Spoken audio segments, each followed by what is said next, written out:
महायुतीचा हा मेळावा होत असताना मला आपल्याला या सगळ्याच कार्यकर्त्यांना पदाधिकाऱ्यांना एक गोष्ट सांगायची आहे की ज्या पद्धतीने या महाराष्ट्राचे मुख्यमंत्री आदरणीय एकनाथ शिंदे साहेब असतील, देवेंद्र फडणवीस साहेब असतील, अजितदादा पवार असतील, ज्या पद्धतीने राज्यामध्ये समन्वयकची भूमिका घेऊन राज्यामध्ये काम करतायत, तर तुमच्या माझ्यासारख्या कार्यकर्त्याने पदाधिकाऱ्याने आपल्या जिल्ह्यामध्ये सुद्धा ज्या पद्धतीने आपले तिघ मंत्री या ठिकाणी काम करतायत, तर त्यांची समन्वयकची भूमिका बघून तुमच्या माझ्यासारख्या कार्यकर्त्याने आपल्या गावामध्ये त्या ठिकाणी आपल्या महायुतीच्या मेळाव्याच्या निमित्तानं या ठिकाणून एक संदेश आपल्याला घेऊन जायचा आहे की महायुतीचा जो उमेदवार आपला आहे तो कशा पद्धतीने या राज्यामधून जळगाव लोकसभेमधून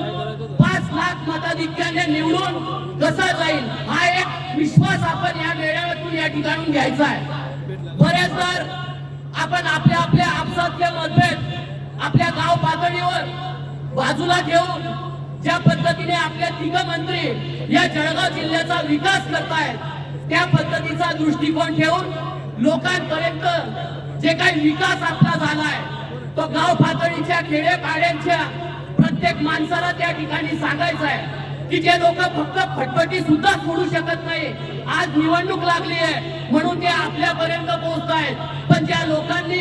आपल्या गावाचा चेहरा मेहरा बदलवला, जे लोक काम करतायत, जे लोक विकास करतायत, तर आपण अशा लोकांच्या पाठीमागे त्या ठिकाणी खंबीरपणे उभं राहिलं पाहिजे।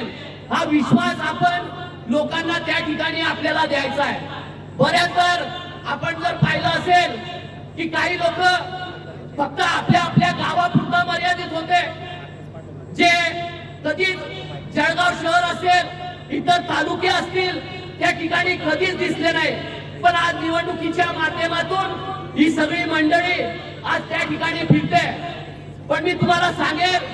की या लोक कितीही जरी फिरले तर याचा कुठलाच परिणाम आपल्या महायुतीच्या उमेदवारावर त्या ठिकाणी होणार नाहीये। आणि म्हणून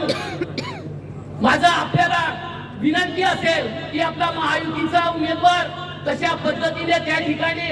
या राज्यामधून सगळ्यात जास्त मताधिक्याने निवडेल हा विश्वास आपण घ्यायचा आहे। एवढं निमित्ताने या ठिकाणी सांगतो, बोलतो, थांबतो। जय हिंद, जय महाराष्ट्र।